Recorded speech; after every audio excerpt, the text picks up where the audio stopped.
¿Alguna vez te has preguntado qué se esconde detrás de los crímenes reales más escalofriantes? En 1996, dos jóvenes, Sabine y Laetitia, fueron secuestradas y mantenidas prisioneras en un sótano secreto por un hombre que la sociedad nunca habría imaginado, Marc Dutroux, el llamado monstruo de Bélgica. Durante días, el horror se desplegó silencioso, mientras nadie sospechaba lo que ocurría tras las paredes. Si quieres descubrir todos los detalles de esta historia, cómo sucedió, qué falló y cómo se resolvió, asegúrate de suscribirte al canal y activar la campanita. Cada capítulo de estas historias de crímenes te acercará más a la verdad. Esa mañana de 1996, el aire en Charleroi parecía tan común como cualquier otro día, pero lo que la policía estaba a punto de descubrir rompería la calma para siempre. En una casa aparentemente normal, un sótano escondía un secreto inimaginable. Dos jóvenes, Sabine y Laetitia, fueron encontradas con vida después de días de silencio y oscuridad. Lo que comenzó como una simple investigación policial se transformó en una de las historias de crímenes más perturbadoras de Bélgica. Un caso que no solo expondría a un hombre, sino a un sistema entero que había fallado. La escena era casi irreal. Paredes frías, humedad, un colchón desgastado y una pequeña lámpara que apenas iluminaba el encierro. Los agentes no podían creer que alguien hubiera sobrevivido allí. Esas niñas, con miradas entre miedo y alivio, se convirtieron en el centro de una historia que parecía salida de una pesadilla.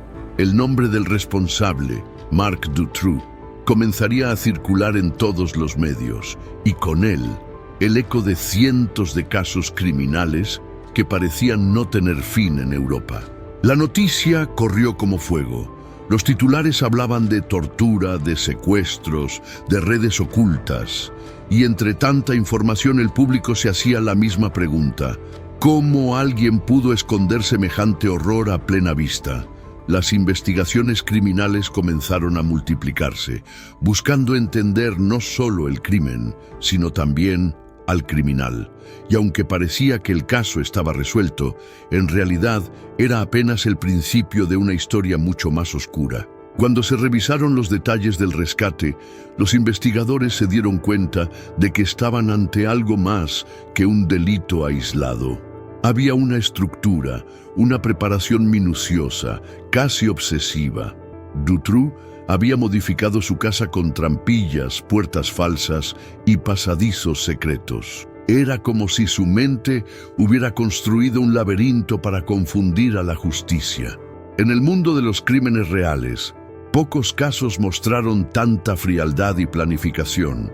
Y eso hizo que este episodio se convirtiera en uno de los más analizados por expertos. Las historias de crímenes suelen revelar lo peor y lo mejor del ser humano, la oscuridad de quien comete el acto y la valentía de quien lo enfrenta. En este caso, fueron dos niñas quienes demostraron una fuerza que pocos adultos habrían tenido. Sabine y Laetitia soportaron meses de cautiverio, miedo y silencio, pero su rescate fue un grito de esperanza para todas las víctimas que aún no habían sido encontradas. Los investigadores entendieron que detrás del monstruo había un sistema roto que debía ser revisado. A medida que los medios narraban los hechos, la sociedad belga se estremecía. Programas de televisión, artículos y documentales intentaban descifrar cómo un hombre con antecedentes pudo volver a actuar. Las investigaciones criminales comenzaron a enfocarse en los errores judiciales, las negligencias y las señales que se ignoraron. Este fue un punto de inflexión, el momento en que un país entero comenzó a mirar de frente a sus propias fallas. Los analistas de justicia criminal recuerdan ese día como un antes y un después en la historia de Bélgica. No solo por el horror que se descubrió, sino por la cantidad de verdades que salieron a la luz. Cada detalle, cada cinta adhesiva, cada huella, cada palabra de las sobrevivientes se convirtió en pieza clave de un rompecabezas que tardaría años en completarse. Esos primeros minutos del hallazgo marcaron el comienzo de una de las investigaciones más complejas que Europa haya enfrentado. Y aunque las niñas fueron liberadas, el eco de aquel sótano siguió resonando. Detrás de cada caso criminal hay una historia humana que nos recuerda la fragilidad del bien y la astucia del mal. Pero aquí, en este punto exacto, donde la oscuridad se encontró con la luz, empezó también una búsqueda más grande. Entender cómo alguien se convierte en monstruo y cómo un sistema permite que eso suceda. Todo monstruo tiene un origen, y en el caso de Marc Dutroux, ese origen se escribió en una infancia marcada por el abandono y la incomprensión. Nació en un hogar donde las discusiones eran la banda sonora diaria, donde el afecto parecía un lujo y no una necesidad. Su madre distante, su padre autoritario.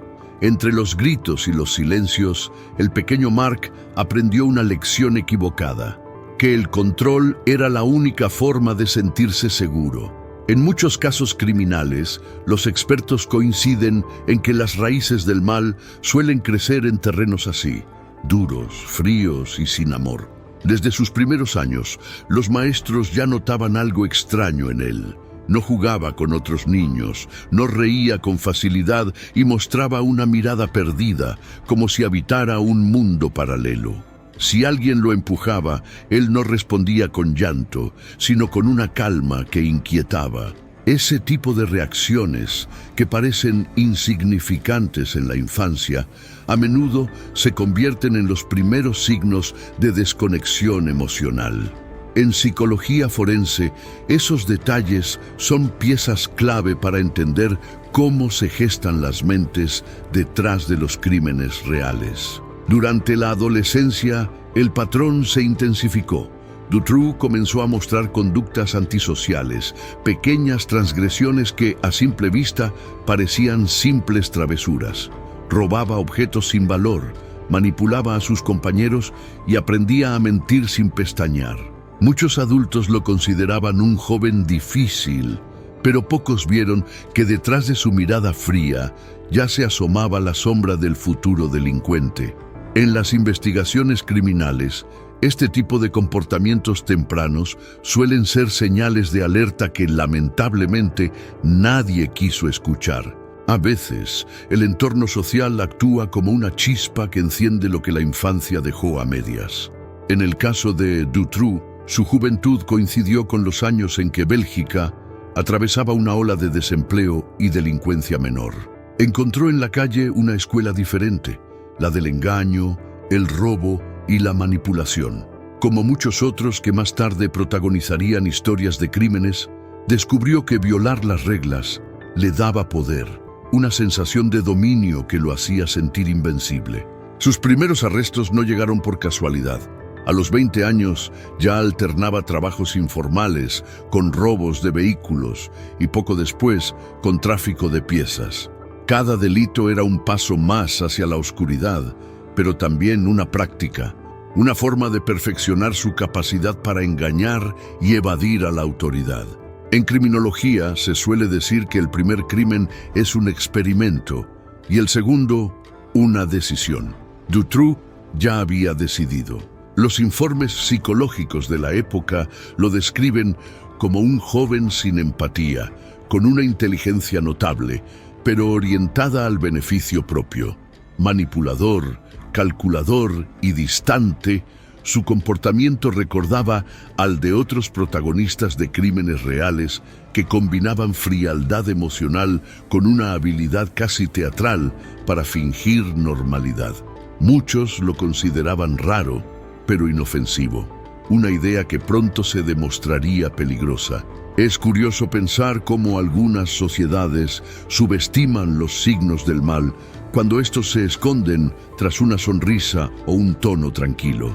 Los vecinos lo saludaban sin sospechar nada, los profesores lo daban por imposible y las autoridades lo dejaban pasar, pensando que el tiempo lo corregiría.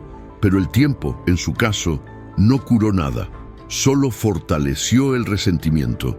Cada desprecio, cada rechazo, fue alimentando su idea de que el mundo merecía castigo. Y así, mientras el joven Dutroux crecía entre sombras y resentimientos, el destino parecía ya trazado. Su historia, lejos de ser la de un simple delincuente, comenzaba a parecerse más a un manual del horror en construcción.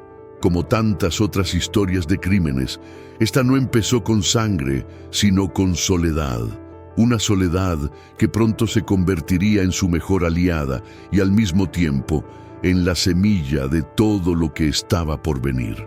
En apariencia, Marc Dutroux intentó llevar una vida normal. Se casó joven, formó una familia, tuvo hijos. Pero esa fachada de normalidad era solo un disfraz cuidadosamente tejido para esconder lo que ya germinaba en su mente. Quienes lo conocieron en esa época lo describían como un hombre reservado, algo torpe pero trabajador. Sin embargo, detrás de las cortinas del hogar, su mente se movía con la frialdad de un estratega. Muchos casos criminales comienzan así, con un rostro amable que oculta un abismo. El matrimonio no trajo redención, sino una nueva fase de manipulación. Dutroux aprendió que podía controlar a quienes lo rodeaban con promesas, miedo o dependencia emocional. Cuando conoció a Michelle Martin, una mujer insegura pero influenciable, encontró la pieza que le faltaba. Ella se convirtió no solo en su cómplice, sino en su cómplice emocional, atrapada entre el miedo y la lealtad ciega. En los crímenes reales, las duplas criminales suelen formarse así. Uno domina, el otro obedece. A mediados de los años 80, los delitos de Dutroux comenzaron a escalar. Ya no eran simples robos o fraudes, ahora se trataba de secuestros y abusos. Michelle lo ayudaba a vigilar a las víctimas, a mantener las apariencias, a mentir con naturalidad. Lo que para cualquier persona sería impensable, para ellos se volvió rutina. Las investigaciones criminales posteriores revelarían que ambos planificaban cada paso, cada desaparición, con precisión escalofriante. Los investigadores que más tarde estudiarían el caso señalaron algo inquietante. El matrimonio funcionaba como un microcosmos de poder. Dutroux decidía, ordenaba, ejecutaba. Michelle observaba, asistía y callaba. En muchos aspectos, su relación reflejaba los mecanismos de control que él ejercía sobre sus víctimas. En la historia de los casos criminales, estas dinámicas son más comunes de lo que se piensa, donde la sumisión y el miedo sustituyen al amor. Mientras tanto, el mundo exterior los veía como una pareja más del vecindario. Tenían hijos, una casa, autos. Nada parecía fuera de lugar. Esa normalidad aparente fue su mejor disfraz. Nadie imaginaba que tras las paredes, Dutroux estaba construyendo cámaras secretas, almacenando herramientas y planificando secuestros. En la cotidianidad de la vida familiar, tejía los hilos de lo que sería una de las historias de crímenes más siniestras de Europa. A veces, el mal no se presenta con gritos ni violencia visible, se infiltra en lo común, en lo cotidiano. Dutroux podía ir al supermercado, saludar al vecino, besar a sus hijos y horas después torturar a una víctima. Esa dualidad, el monstruo y el padre, desconcertó a la sociedad cuando finalmente fue revelada. En criminología, este tipo de casos desafían toda lógica. Muestran que el mal absoluto puede vivir justo al lado, sin levantar sospechas. Los años siguientes fueron una espiral. Cada crimen lo hacía sentirse más intocable. Su confianza crecía al ritmo de su perversión. Y como sucede en tantas historias de crímenes reales, el delincuente comenzó a creerse más inteligente que la ley, más fuerte que la moral. Esa arrogancia, sin embargo, sería su perdición, pero en ese momento nadie lo detenía. Detrás de cada sonrisa fingida y cada cena familiar, Dutroux estaba afinando su método. No era un improvisado, sino un planificador metódico, obsesionado con el control total. Michelle Martin seguía a su lado, atrapada en la telaraña que ella misma había ayudado a tejer.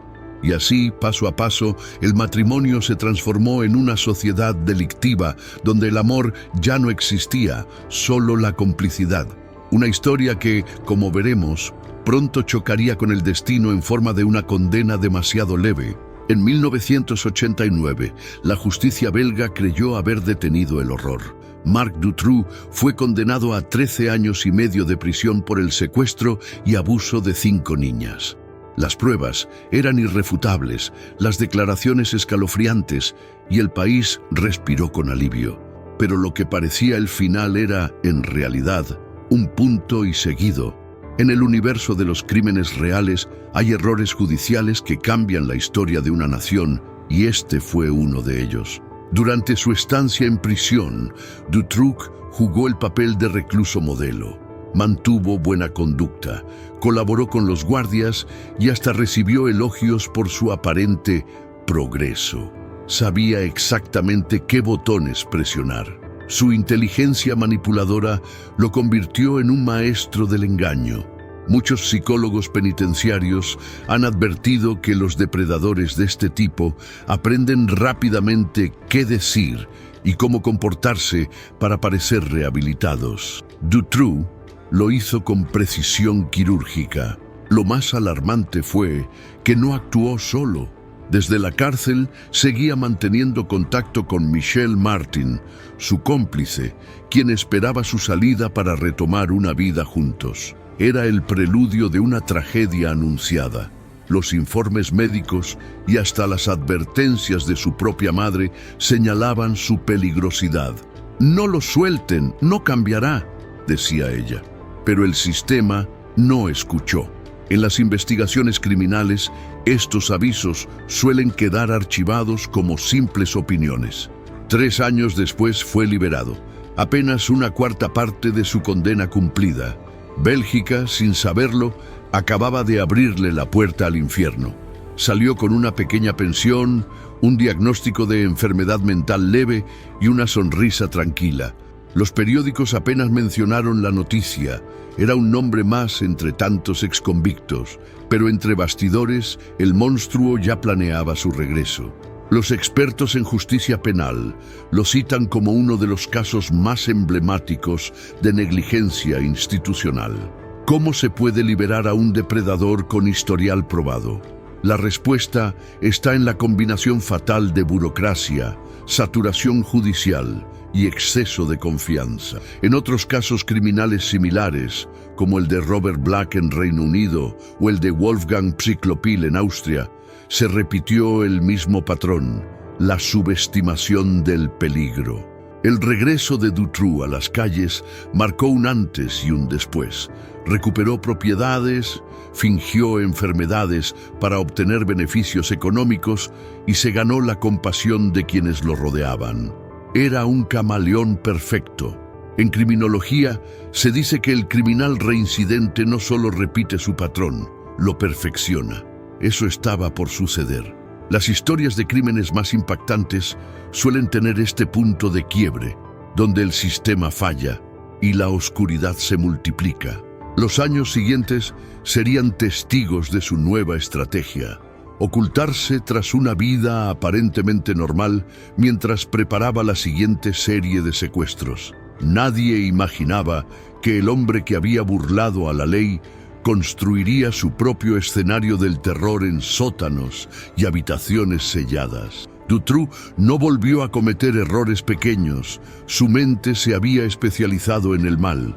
Y así, la liberación, que debía simbolizar una segunda oportunidad, se convirtió en el detonante de una de las tragedias más dolorosas que Bélgica haya vivido. Un solo documento firmado por un juez bastó para reescribir el destino de varias niñas. Pero en ese momento, la historia apenas tomaba impulso. Lo peor, lo verdaderamente impensable, aún estaba por comenzar. Tras su liberación, Marc Dutroux no regresó a la sociedad como un hombre rehabilitado. Al contrario, su mente comenzó a tejer una red de engaños y estrategias para recuperar poder y controlar su entorno. Aprovechó los beneficios de supuestas enfermedades mentales para recibir asistencia económica y, al mismo tiempo, construyó un perfil de víctima de la sociedad. En muchos casos criminales, este tipo de manipulación es común. El delincuente aprende a usar el sistema a su favor, con paciencia y precisión. Con el tiempo, Dutroux comenzó a adquirir propiedades y modificar varias de ellas con secretos y trampas. Construyó habitaciones ocultas y sistemas de vigilancia rudimentarios, todo bajo la apariencia de un ciudadano común. Su habilidad para mezclar lo cotidiano con lo aberrante le permitió operar sin levantar sospechas durante meses.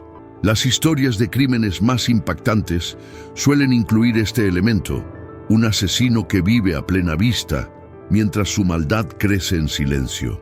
Michel Martin volvió a su lado, consolidando su equipo criminal. La complicidad de su pareja era clave para los secuestros, la vigilancia y la logística de sus crímenes. No eran improvisaciones. Cada movimiento estaba calculado. La coordinación entre ellos refleja una dinámica presente en muchos crímenes planificados, donde la confianza entre cómplices se convierte en un arma. Sin este lazo, muchos de sus planes habrían fracasado. Dutroux aprovechaba cualquier oportunidad para fortalecer su imagen pública y financiera.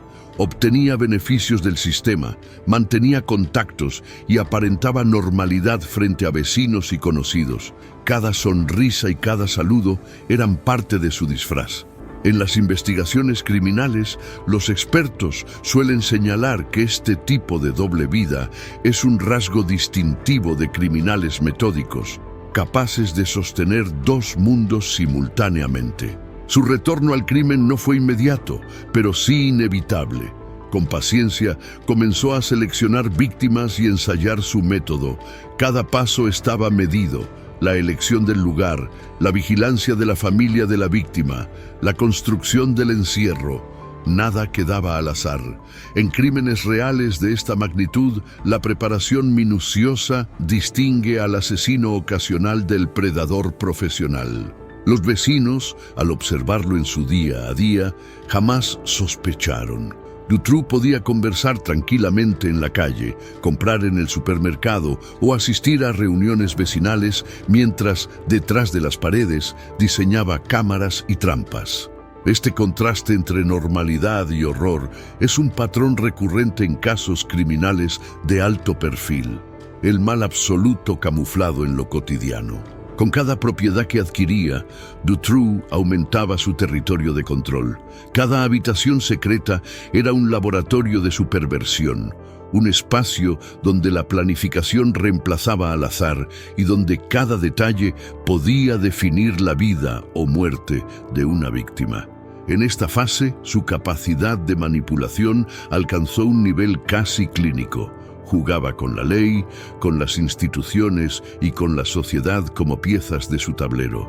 Y así, mientras el país confiaba en que la justicia había hecho su trabajo, Dutroux avanzaba silencioso hacia su siguiente crimen.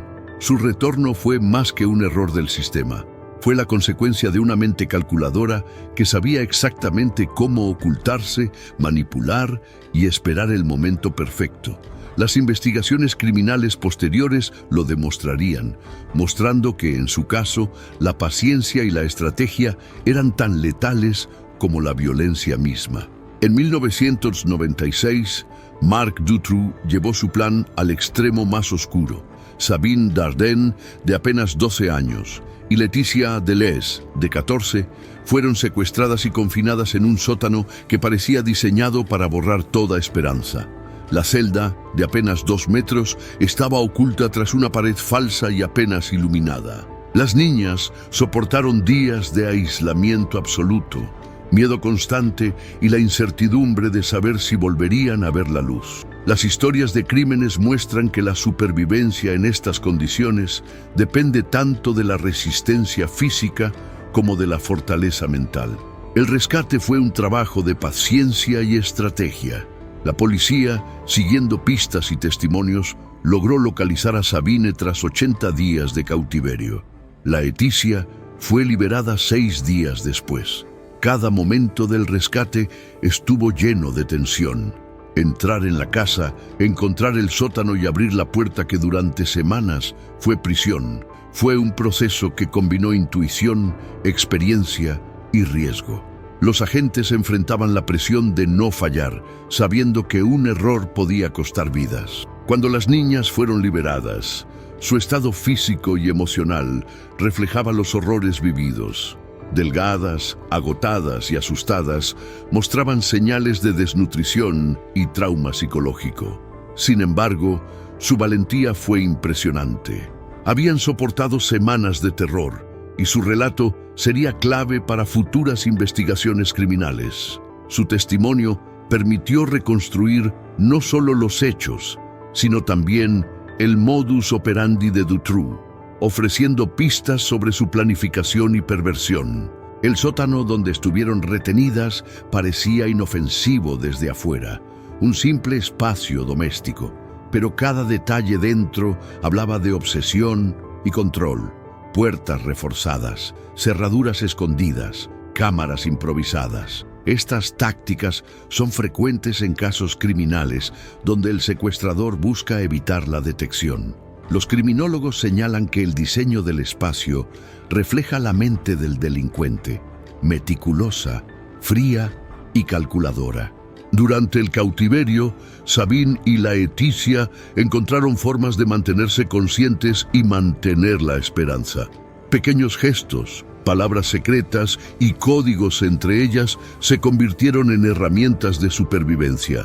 Este tipo de comportamiento, documentado en otros crímenes reales, demuestra cómo el ingenio humano puede resistir incluso en las circunstancias más extremas. Los supervivientes a menudo usan estas estrategias para mantener un sentido de control y de identidad. La liberación también desató una ola de emociones en la sociedad belga. La noticia recorrió el país y el mundo, mostrando tanto la barbarie del secuestrador como la valentía de las niñas. Los medios enfatizaron la increíble resistencia de Sabine y Laetitia, convirtiéndolas en símbolos de esperanza en medio de un caso que había generado horror absoluto.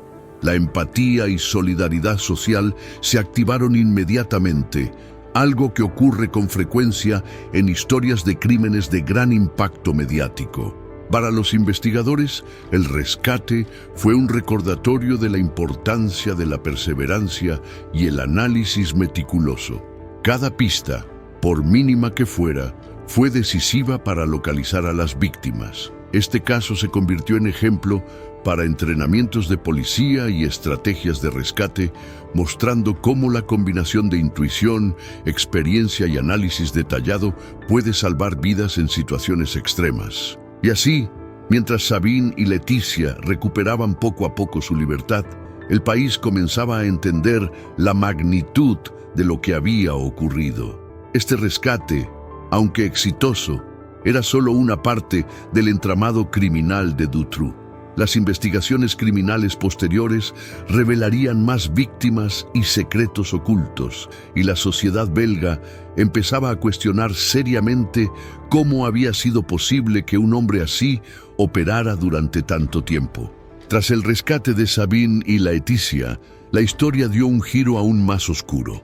Las confesiones de Dutroux revelaron la existencia de más víctimas y pronto se encontraron 4 cuerpos que estremecieron a Bélgica. Julie Lejeune y Melissa Russo, de apenas 8 años, habían muerto de inanición en condiciones similares a las de las niñas rescatadas. La brutalidad del acto mostró que la mente de Dutroux no conocía límites y que sus crímenes se habían extendido mucho más de lo que nadie podía imaginar. El hallazgo no se limitó a estas pequeñas víctimas. También fueron descubiertas Anne Marchal, de 17 años, y Effie Lambrechts, de 19, quienes habían sido agredidas sexualmente antes de morir.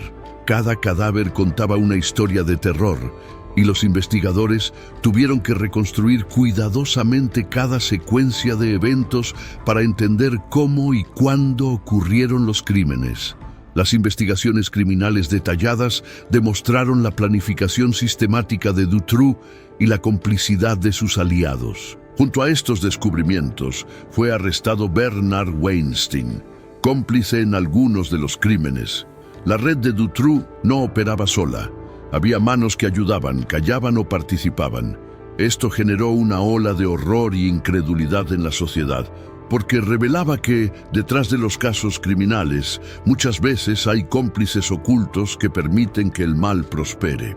La comunidad científica y legal quedó impactada por la frialdad de los actos. Cada detalle, desde la selección de las víctimas hasta los métodos de cautiverio, reflejaba un patrón meticuloso y perturbador. En otros crímenes reales, los asesinos suelen dejar rastros mínimos, pero Dutroux combinaba ingenio con descuido, lo que finalmente permitió que las autoridades reconstruyeran la magnitud de sus crímenes. El dolor de las familias fue indescriptible. Padres, hermanos y amigos se enfrentaban a la realidad de perder a sus hijos de manera tan brutal. La sociedad se solidarizó masivamente, mientras los medios documentaban cada hallazgo. En estas historias de crímenes, la combinación de impacto mediático y tragedia personal genera un efecto profundo. La conciencia social se activa y la presión sobre las autoridades se intensifica. Para los investigadores, cada cuerpo hallado fue una pieza más del rompecabezas que debían armar. Cada detalle permitía trazar rutas, identificar posibles omisiones previas y mejorar la comprensión de la red de Dutroux. La labor fue exhaustiva, delicada y emocionalmente agotadora.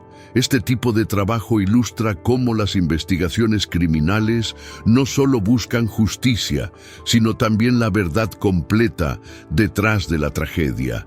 El descubrimiento de más víctimas también planteó preguntas difíciles. ¿Cuántos casos habían sido ignorados por negligencia? ¿Cuánto poder tenía Dutroux para operar sin ser detenido durante años? Estos cuestionamientos hicieron que el público y los expertos exigieran reformas y que la confianza en las instituciones belgas comenzara a erosionarse. Y así, mientras las familias lloraban y los investigadores trabajaban sin descanso, el país se enfrentaba a la cruda realidad. Dutroux no era un criminal aislado, sino un depredador metódico con cómplices, y sus actos habían dejado cicatrices profundas en cada víctima y en la sociedad. El horror descubierto no solo marcó un antes y un después en la historia de Bélgica, sino que también preparó el terreno para un escándalo aún mayor: la negligencia y fallas del sistema. El horror de los crímenes de Dutroux no se detuvo con la captura de sus víctimas. La sociedad belga pronto descubrió algo aún más indignante. La policía había registrado su casa mientras las niñas aún estaban vivas, pero no logró encontrarlas.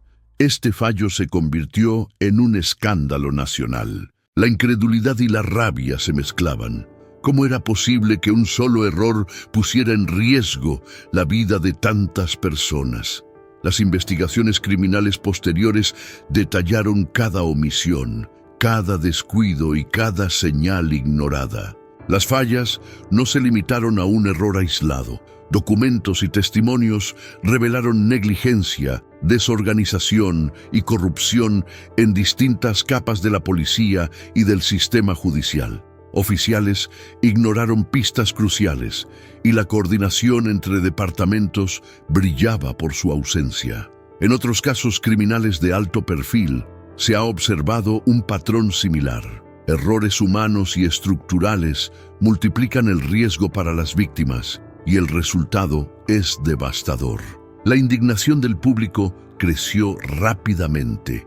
Protestas masivas recorrieron Bruselas y otras ciudades con ciudadanos exigiendo respuestas y responsabilidad. La sociedad comenzó a cuestionar la eficacia de las instituciones y la protección que supuestamente debían garantizar. Este tipo de reacción es típica en historias de crímenes donde la falla institucional se suma al horror de los actos delictivos, generando un efecto doble de trauma social. El escándalo también tuvo repercusiones políticas. Funcionarios de alto rango se vieron obligados a dar explicaciones y a revisar protocolos. Se crearon comisiones de investigación y se introdujeron reformas en los procedimientos policiales. En muchos sentidos, la tragedia de Dutroux se convirtió en un catalizador para mejorar la gestión de casos criminales en Bélgica, aunque el costo humano ya era irreversible. Para los investigadores que habían trabajado en el caso, cada error del pasado era una lección dura. Entendieron que la negligencia podía ser tan peligrosa como el criminal mismo. Revisar los procedimientos, capacitar al personal y garantizar coordinación interdepartamental se volvió un objetivo central. Las investigaciones criminales posteriores usaron este caso como ejemplo para evitar que se repitieran fallas similares. El público, mientras tanto, no olvidó. La combinación de horror y negligencia dejó cicatrices profundas en la memoria colectiva. Los medios documentaron cada detalle, desde el registro fallido hasta las quejas de vecinos que habían reportado actividades sospechosas. Esta cobertura mediática aumentó la presión sobre las autoridades y convirtió el caso en un referente mundial de cómo no manejar situaciones de secuestro y abuso. A pesar de la indignación, Dutroux seguía manipulando su entorno, demostrando que la combinación de impunidad y planificación podía generar un caos devastador. Cada error del sistema fue aprovechado para fortalecer sus operaciones. En las historias de crímenes más impactantes, este patrón se repite. El criminal aprende de los fallos del mundo que lo rodea y los convierte en herramientas a su favor. Y así, mientras la población belga se enfrentaba al fracaso de sus instituciones, se preparaba también para el próximo capítulo, el juicio, la búsqueda de justicia y las teorías sobre la posible existencia de una red más amplia de abuso. La negligencia que permitió la prolongación de los crímenes se convertiría en un recordatorio eterno de que el sistema, por más sólido que parezca, puede fallar cuando menos se espera. El juicio de Marc Dutroux comenzó en 2004 y desde el primer día captó la atención del país entero. La magnitud de sus crímenes ya era conocida, pero durante el proceso se revelaron detalles aún más perturbadores. Dutroux aseguró formar parte de una red internacional de abuso infantil que involucraba a políticos y empresarios. Estas declaraciones, aunque nunca comprobadas, alimentaron teorías de encubrimiento y provocaron un clima de desconfianza generalizada. Los fiscales, sin embargo, se centraron en su responsabilidad individual. Retrataron a Dutroux como un manipulador que actuó por placer y control, más que por conspiraciones externas. Su capacidad para mentir y distorsionar la realidad fue evidente en cada testimonio. Los expertos en casos criminales destacan que los acusados de este tipo suelen inventar narrativas para desviar la atención, sembrar dudas y manipular la percepción pública. Michel Martin también enfrentó el juicio, y su papel como cómplice quedó claramente establecido. Su colaboración en los secuestros y abusos fue documentada con pruebas y testimonios, lo que reforzó la idea de que Dutroux no actuó solo. Las investigaciones criminales posteriores confirmaron que la relación entre ellos era clave para la ejecución de los delitos y para mantener en secreto las actividades criminales durante años. Durante el juicio y la sentencia, los testimonios de Sabine y Letitia fueron decisivos. Su valentía al enfrentar a su captor permitió al tribunal comprender la magnitud del daño y la necesidad de imponer la pena más severa. En investigaciones criminales, la voz de los sobrevivientes es una herramienta poderosa que da contexto y humanidad a las estadísticas y pruebas, recordando que detrás de cada crimen hay vidas que fueron devastadas. El juicio también puso sobre la mesa las omisiones del sistema.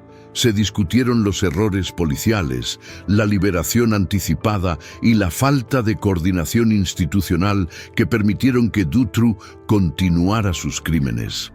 La sociedad exigía explicaciones y reformas.